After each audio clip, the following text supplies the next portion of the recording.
Welcome to the Ricecast. I'm your host, Dan Pigsley. Sitting across from me is my friend and yours, Pastor Willie Rice. Pastor, how are you doing today? Doing great. Thanks, Dan. Good. It's been 2 weeks since me and you sat across from each other. Oh, has it? Yeah. Well, you had a big week last week. That's true. We had our 7th grandchild born, and so we headed over there on Wednesday and spent the day over there. She was born, I guess, thinking back on my dates now, early Wednesday morning. Mm-hmm. So that was a week ago, and she's doing great. Anna's doing great, our daughter, and that's her and Matt's, her husband, Matt, third daughter. So they got 3 girls, and but she's doing great. She was doing great on Wednesday. Cheryl got to be over there, and then I joined them as quick as I could on Wednesday. And then while you were over there, something else was happening in the life of Calvary as well. Just a really big day for you. Well, it was nice because we went over. They live in the Orlando area, and then, of course, that night there in the Orlando area, outside one of those little places, there was the softball championship for the state of Florida, FHSAA, and our girls won an exciting game Tuesday night.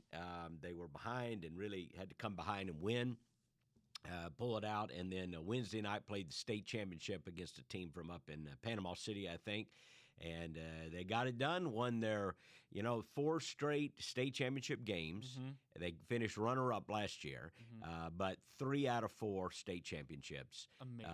Which is a run I told Cheryl I don't know that we'll ever see again. Yeah. Quite like that. Mm-hmm. That's a fantastic run. Great group of girls. Morgan Talley, of course, is kind of she'll go down as one of the great athletes that's ever come through here. Okay. And she was the pitcher all 4 years, and has some right now, I think, headed to NC State. But she is, a great young lady. But there's a lot of great young ladies on that team, and they have a great chemistry. Great coach, Amy Smith, who also graduated here. So really proud of these young women, and they won state championship. So that's pretty awesome. Yep, we got another trophy to put in the trophy case. Yep, the trophy case is getting kind of crowded too. Getting kind of crowded. Yeah, might need to buy a new one. So, do you ever think obviously the school started, early 2000s or whatever it was, and but just incredible. No. You came here. There were days we were just fielding teams and going out there, and, right? Just trying to have, I remember watching softball team a couple times. It was like, well, we're just trying to win a few games here and there, and field a ball every once in a while. Mm-hmm. And now to be playing at this level is pretty fun. And it just speaks to the excellence in the school all the way around. We have a state championship band. Yep. They've won the state championship a couple years in a row. Mm-hmm.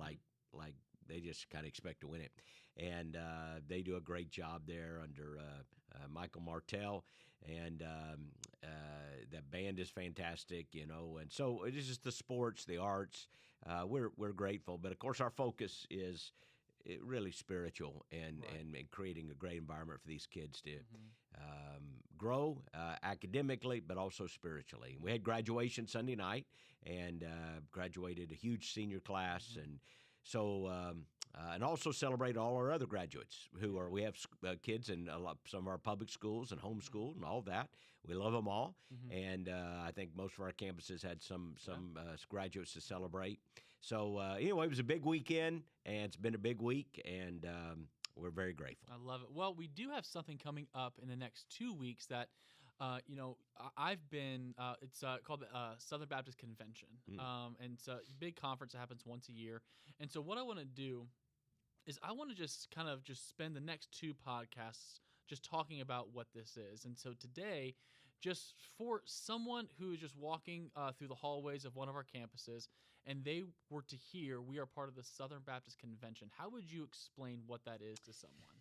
Yeah, it's good to talk about this. And, we've done it in the past, but, it's kind of in the archives. We don't want people to have to go back 2 or 3 years to hear everything, but maybe people who've listened a while might remember somewhere back there we've had some of these conversations, because every June the Southern Baptist Convention has a meeting. And there's really 2 groups, that I have to be able to toggle back and forth and talk to. And I think maybe this week we'll talk maybe the first group and then maybe a little more to the second group next week, although we're happy for people to listen in on both sides. But if somebody's listening in over our shoulder, as it were, from one group, we understand, both audiences. But here maybe at Calvary in our church, we have a lot of people, they don't think about the Southern Baptist Convention. That's not something they think about much. That's not something they even maybe hear us talk about all that much, although we certainly do talk about it, and we don't try to hide that. But we don't lead with it either, because people, a couple of years ago, we did a survey of our congregation, and I think it was north of 70% of our new members who had come into Calvary did not come from a Baptist background. We're a very urban area in terms, and if you think about it that way, we have people from all over the country who settle in here in this area, and so we have people from all kinds of backgrounds, and they come here because we teach the Bible. They're drawn here. Many of them come to Christ here. Maybe they haven't been in any church, but others have been in churches of a variety of kinds, and we live beyond that in a kind of post-denominational age. It's not the priority for most people just attending church. In fact, whereas maybe 100 years ago, that was a big deal. You kind of stayed in your lane. You were a Methodist, you were a Presbyterian, you were a Baptist, Congregationalist, whatever. And now people, they don't worry about those lanes too much. They want to know, hey, are they teaching the Bible? Am I growing spiritually? Is this church on mission? And, hey, maybe I was a member of one church over here, but a non-denominational church, and then moved again. Now I'm in a Baptist church. But it's more about, hey, they're teaching me the Bible. I'm growing in the Lord. Now, here at Calvary, we do, when we have our membership intensive, we talk about our doctrinal distinctives. We talk about what it means to be in a Baptist network. We do talk about that a little bit, but it's just not what we lead with. People come to church because of all kinds of reasons. So having said that, we have a lot of people here that have no idea what the Southern Baptist Convention is, or they may have hear us mention it once in a while, and there's a lot of confusion. And I think that's why you want to deal with some of those issues. It really is, because me coming from, being here on staff for almost 3 years, like, this was a new thing to me. I grew up in a Southern Baptist church, but we really never talked about it. And then I came here from what we would call a non-denominational church in Texas. And now I come to Calvary, and it is something that we hold dear as a staff. Like, I love what you said. We don't lead with it, but there are convictions that we do stand firm on, and it does come from this Southern Baptist Convention. So I would just say, as we discuss this over the next 2 weeks, I would tell the listener right now, like, this is something that is a core to our church, and it's important. And I would just say this is something that you have really grown up in and lived through. And so, as you mentioned, once a year there is a big annual meeting. Do you remember the first meeting you ever went to? Yeah, that's a great question. Yeah. I was a young pastor. I think it was 1986, I believe, was my first Southern Baptist Convention. And somebody can do the math on that. A joke? I wasn't born yet. So 1986. It was Atlanta, Georgia. Okay. It's actually fun to talk about some of this history. 1985 would have been the largest convention, I think, in history. Okay. There were more than, some estimates put it close to 50,000 people. Wow. I think the official number was north of 40, maybe 45,000 people in Dallas, Texas. 1985. I didn't go to that one. That was a famous one. It was national news. Would that be about 100 years? I mean, because it started in I don't know. Like 1845 was when the convention started, something like that. Right. So it's interesting. Sorry, just Well, the numbers are whatever they are, but it wasn't. It was significant because it was a very controversial period. Oh, okay. And it was if it wasn't the lead story in the nightly news in those days, it was close. Okay. It was a big deal, and that's why so many people came. The next year was the second biggest. Wasn't quite as big, but it was still pretty big, and that was 1986 in Atlanta, Georgia. And I went to that one, voted for Dr. Adrian Rogers that was my first vote. And I've always been proud because my first U.S. presidential vote was Ronald Reagan, and my first SBC presidential vote was for Adrian Rogers. Could just stop there. And probably should have just hung stop right there. But that was 1986. I've been to all but 3 in that period of time. Wow. So, again, somebody could do the math. But coming up on 40 years, and I think I've missed 3. So, do you remember, like, is there something you remember from that convention, whether it being the biggest, but was there something that stood out to you while you were sitting there? It was like, oh, what's happening here is very important. Well, in those days, you absolutely felt that way. It was in the midst of what was known as the conservative resurgence, and so I just grew up a Baptist kid. I didn't even know there was a convention. You don't think about the apparatus. You just go to a little Baptist church where my parents went, my grandparents went, and then actually got saved and baptized at Indian Rocks Baptist Church. Knew it was a Baptist, but that's about all I knew. But then every once in a while you started hearing things, and it kind of got to the common people that there were concerns and about our seminaries, the direction, and there were issues, and our pastor made us aware of some of that. So as a young pastor, then I did become pretty quickly aware of those things, and I was in college when all that was going on. And then in seminary after that. So it was significant because you felt like we were making a decision as to whether or not we were going to be a Bible believing denomination, or whether we were going to go the way of a lot of mainline Protestant denominations in America, which they have continued to go in these last 40 years and declined rapidly. But it was 40 years ago, that was kind of like the hot thing, that these denominations were moving in a very leftward direction, and Southern Baptists had to decide: are they going to be biblical evangelicals, or are they going to be mainline Protestants? It's kind of like that decision. And what was different is Baptist people voted. You didn't have pastors or councils telling you what to do. At the top of the org chart, ultimately, are Baptist people who could show up and then effect change by making their opinions known. So anyway, that was back in the 1980s. Well, fast forward 40 years almost, which is crazy to think of because that's when I was born. But back then, it seemed like all of that really mattered. Denominations were very important. And now we're sitting in 2025. Why does the SBC still matter? Yeah, that's a great question, because almost everyone would agree that we have kind of lived in a time. This isn't like a 5-year trend or a 10-year trend, but almost a generational trend. That is anti-denominationalism or post-denominationalism in America.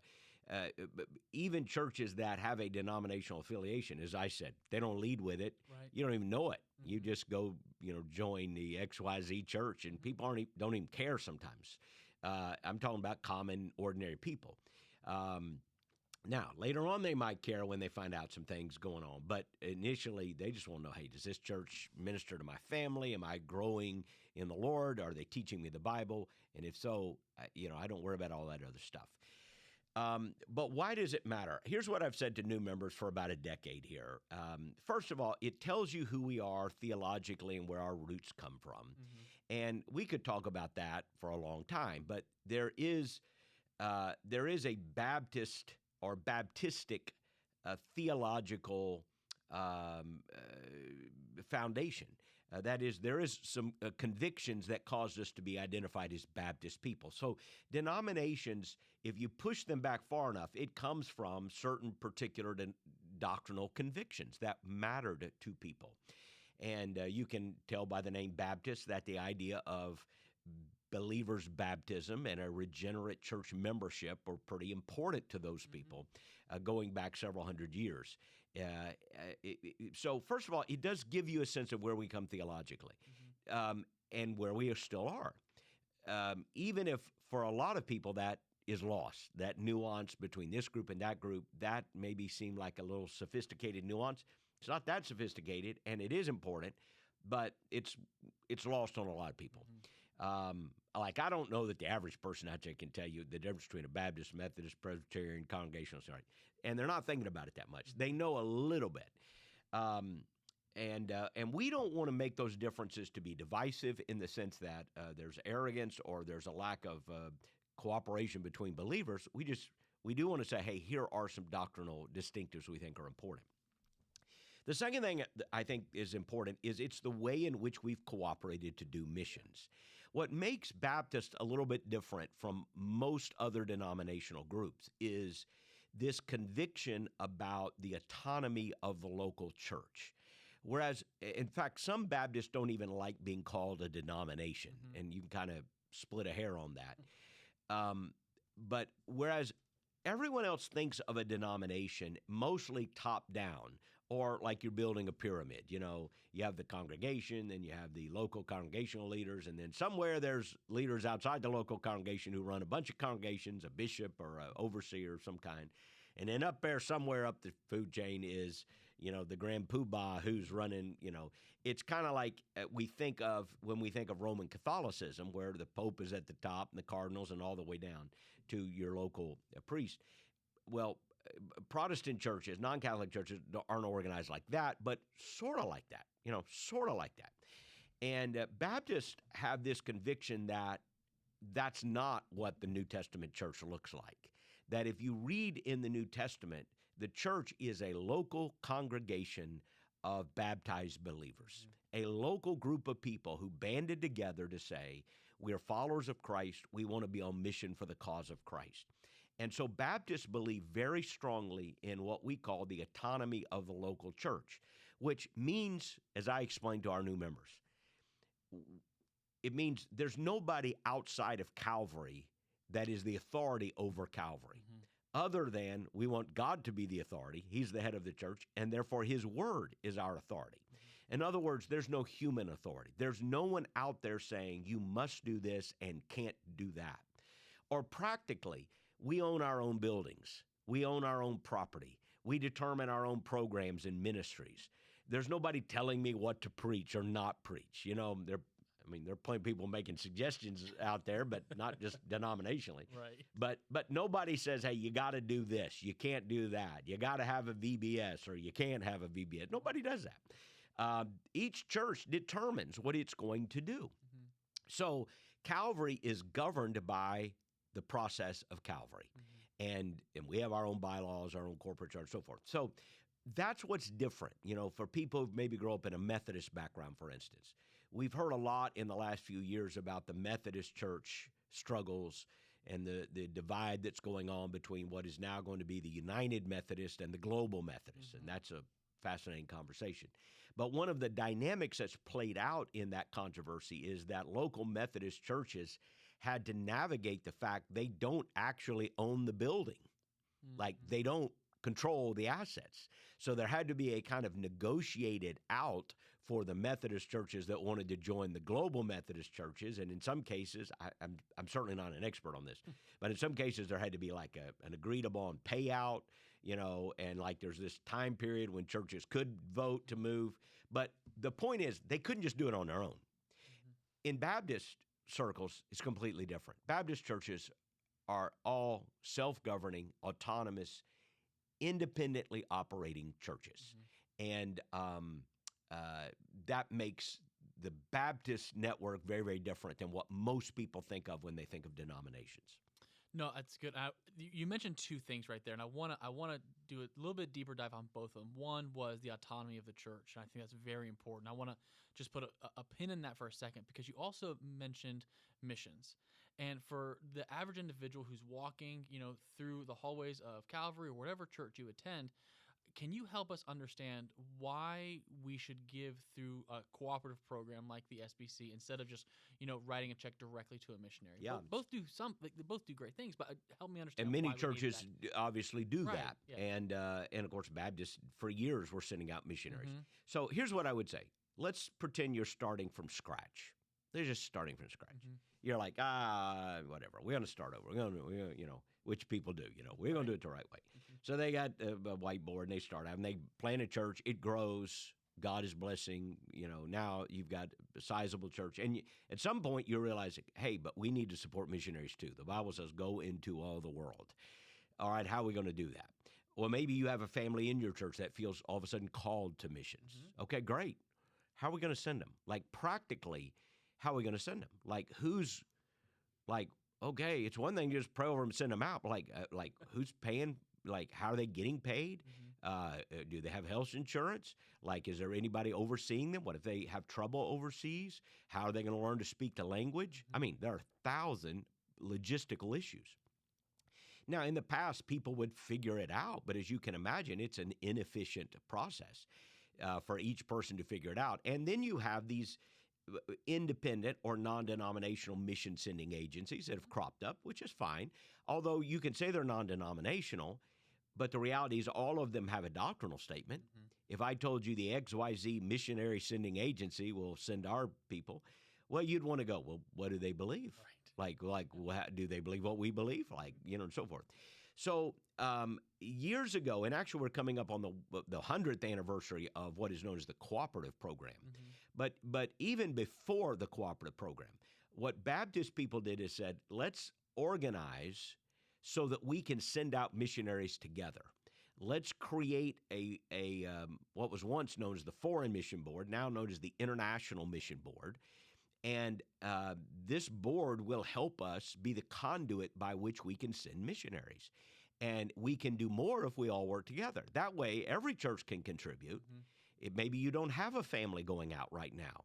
Not every church has people always going out, as much as we would love that to be the ideal. Or maybe a church is a smaller church. Most Baptist churches still are smaller churches. But certainly years ago, almost all of them were. Right. So it became, most of them couldn't have, how do I support a missionary overseas? Well, if we work together and we combine the funds and we have a missionary board, we can do that. So if you were just starting over in our hypothetical and say, okay, we're going to do that. Okay, well, then God calls this young couple says, hey, God's put on our heart to go minister to whatever.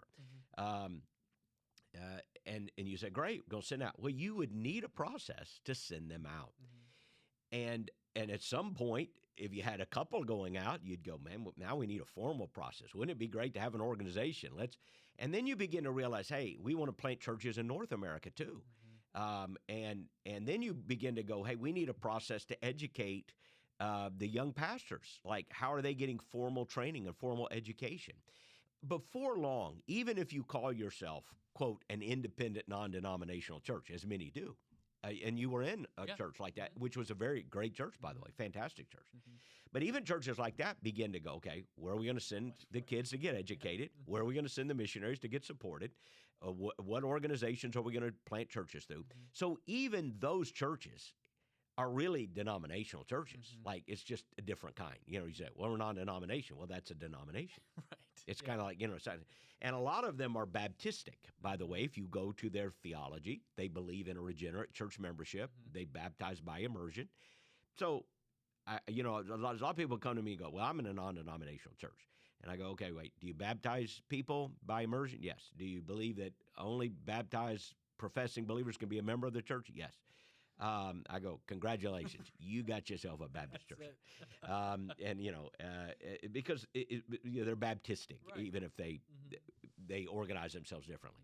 So the point is, for Baptist churches, this has been how we've done missions. And over the course of decades, and really a century and a half now, Southern Baptist Convention grew to be the largest Protestant denomination in America. Again, both those words people would maybe argue about, but that's what we are. And a mission board that became one of the largest missionary forces in all of Christendom, a North American mission board that we work with to plant churches through our Send Network strategy. We have 6 seminaries, some of the largest seminaries in the world are Southern Baptist seminaries.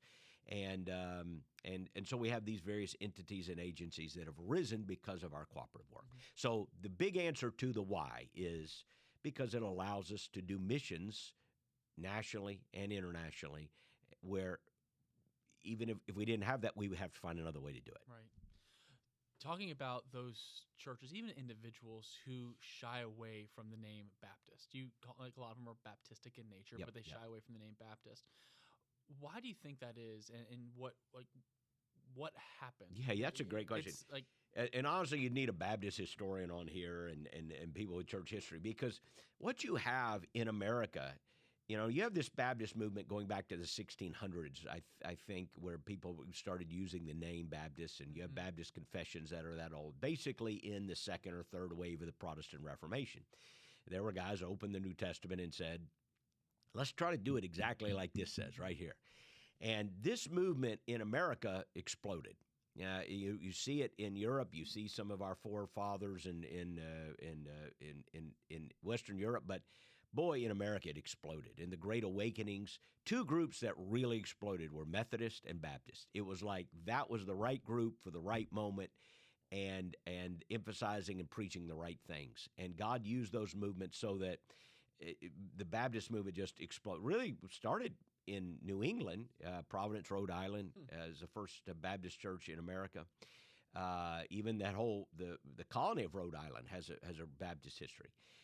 But it really spread, and then of course, even after the division in America, it really spread in the South, and it just became one of the vessels God used. It's not the, again, I often say the kingdom of God is bigger than any denominational expression. The Church of Jesus Christ is universal, apostolic. It's bigger than any single organization or certainly denominational expression. But the Southern Baptist Convention just grew to be enormously large.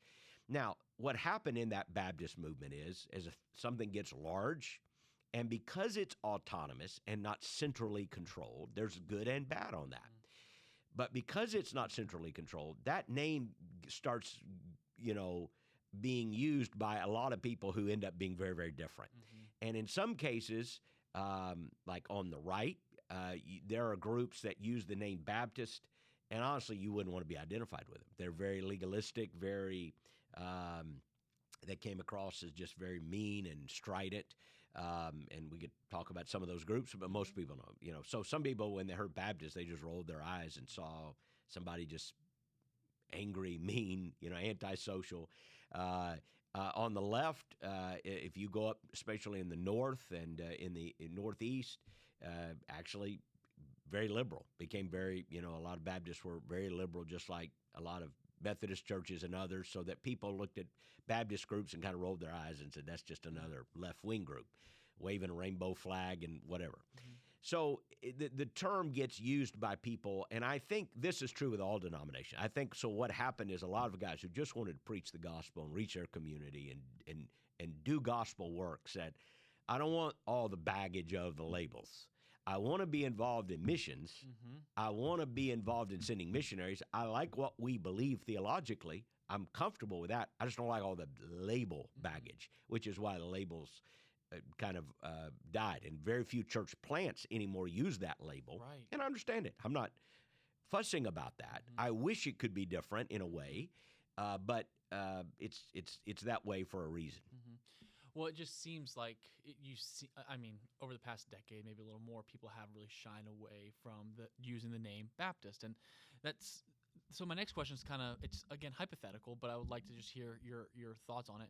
What if the SBC overnight, like we wake up tomorrow morning and it doesn't exist anymore? Like, what is that? Would it matter? Would it matter? Right. Right. And I think, by the way, that trend about names is about a 30, 40-year-old trend. You started seeing it in the 80s. And then it just picked up speed until where now it's very seldom that a new Baptist church actually has that in their name. I'm going to be honest with you, Pastor. The older I get, everything was just 10 years ago. So, I know. Just wait. That all happens to me. But it really kind of picked up, steam in the 80s and so forth. But what if it all went away? And by the way, and we may get into some of the controversies and the issues that are always being debated. And there are people who go, let it go away. There are people sometimes who go, let it go away. But there are reasons why movements end up building institutions. And the institutions aren't bad. Institutions bring their own challenges when you run them forward through enough time, 50, 100 years. Okay, institutions have challenges, and institutions tend to drift. That's the reality of human history. Go back and look at the founding of colleges like Harvard and Yale and Princeton. These were institutions, but now they don't remotely resemble the people who founded them or the reasons they were founded. So institutions do inevitably drift. But that doesn't mean institutions are bad.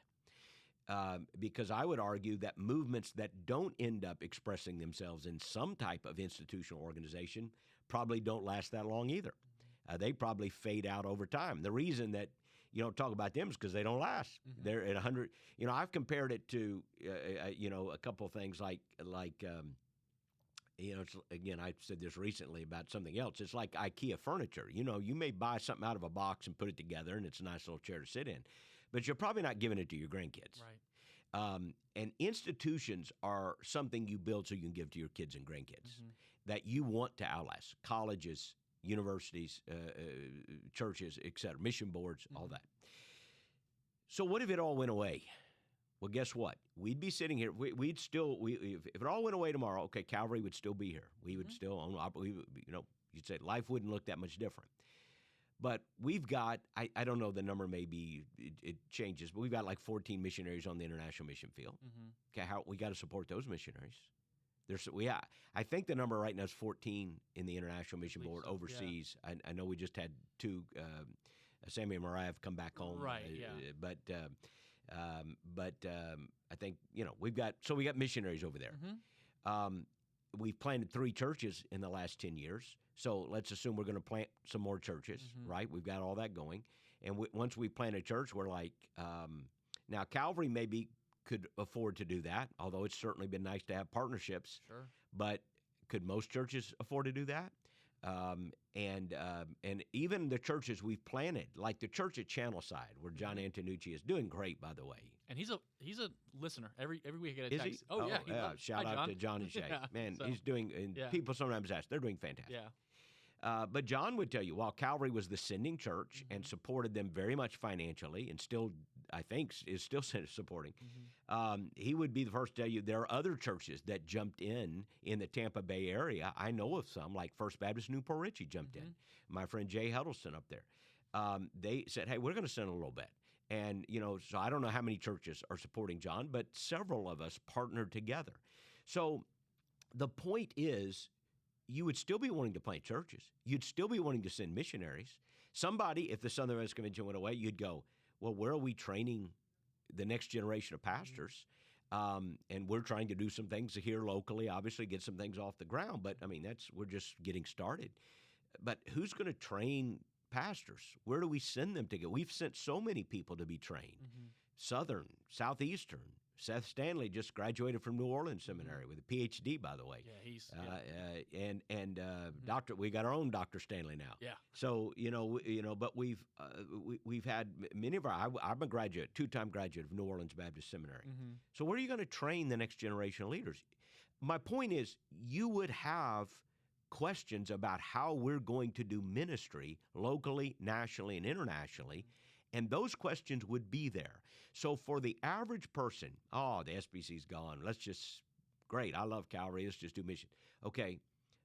I got 14 missionaries need being taken care of. Who's taking care of them? What happens when somebody gets sick? What happens when somebody needs help? What happens? Who's training them how to speak the language? Right. Who's coaching them up when they get on the field? Like, all of those things matter. So my point is, if you started over, you would still end up creating something. It might not look exactly like what we're doing, but you would have some kind of cooperative ministry where churches of like-minded faith and practice say, hey, let's work together to send missionaries, to educate the next generation, to plant churches, and do the things that we're doing. So would it matter? Yes, it would. We would miss that in a hurry. The second thing I would say is this. The Southern Baptist Convention has been is the largest denomination of evangelical non-Catholic churches in America. And it has historically, we've had our moments, we've had our problems, but it has historically been this bulwark of biblical, doctrinal, especially in the last, 40, 50 years when you think about how the culture has lurched to the left. But the Southern Baptist Convention planted its flag on doctrinal conviction back in the the late part of the 20th century. I would argue you don't know what a difference that makes until it's gone. It's like a bulwark there. It's like something. It's like when you go out on the coast and you see the rocks out there that are keeping the tide and the waves from eroding the sand. You might go, I don't know, is that doing any good? But it's there for a reason. And if all of that went away, all of a sudden your favorite beach might be gone in 3 weeks. I don't know that you can fully appreciate what would have happened in the American culture in the last 40, 50 years without some of those institutional expressions that were in place that stood against the tide.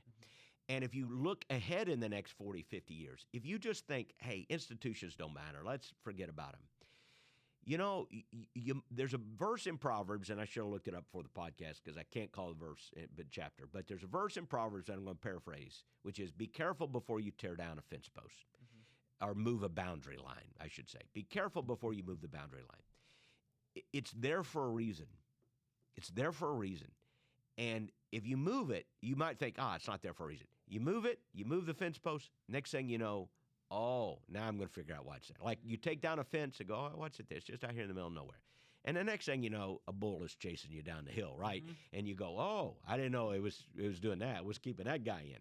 So I just think some of these institutional expressions that have been faithful to the gospel, again, not that they're perfect, not that they don't, create some controversies. They certainly do. I've lived through some of them.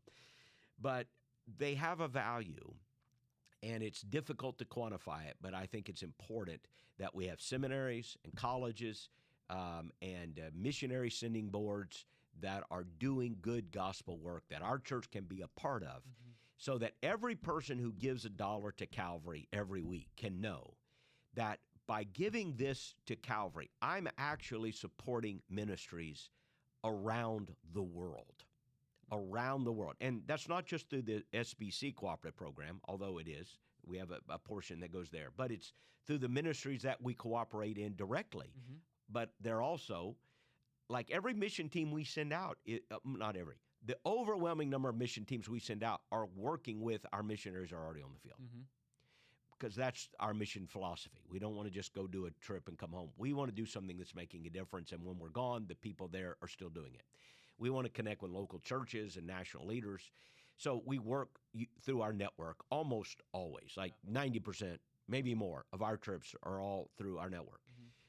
Well, there's a reason we do that, and it does make a difference. And so I'm grateful that we are part of that network, and just like someone from another generation handed it to us, I want to hand it to another generation where our institutions are healthy and strong and vibrant, which means if a church like Calvary is going to be involved, then we should be involved. We should. If it's worth giving to and giving through, then we ought to make sure we show up and at least have something to say about what's happening. Yeah, I think it's such a good word, Pastor. And it's just one thing, another question says, you mentioned the autonomy of the local church within the Southern Baptist Convention. How does that work? Because it seems like you even said, if the Southern Baptists weren't around, at the years and years and years ago, I think this country would look a lot different. How does the autonomy work without the convention seem like they're bossing us around or telling us what to do? Like how does that all function? Well, it's it has mystified a lot of people, and there are a lot of people out there that don't understand it, and some people who think it's a clever ploy to avoid legal liability or something. No, it has nothing to do with that. It goes back to our conviction. It's a biblical conviction that churches are local congregations of believers. It works through voluntary cooperation. Simple as that. You know how much money we give the cooperative program? As much money as the people of Calvary vote to give every year. Yeah. That's how much. No one tells us how much we have to give, and there have been things that have affected that in the past where we wanted to give more or less, but we determine what we're going to do. No one can tell us.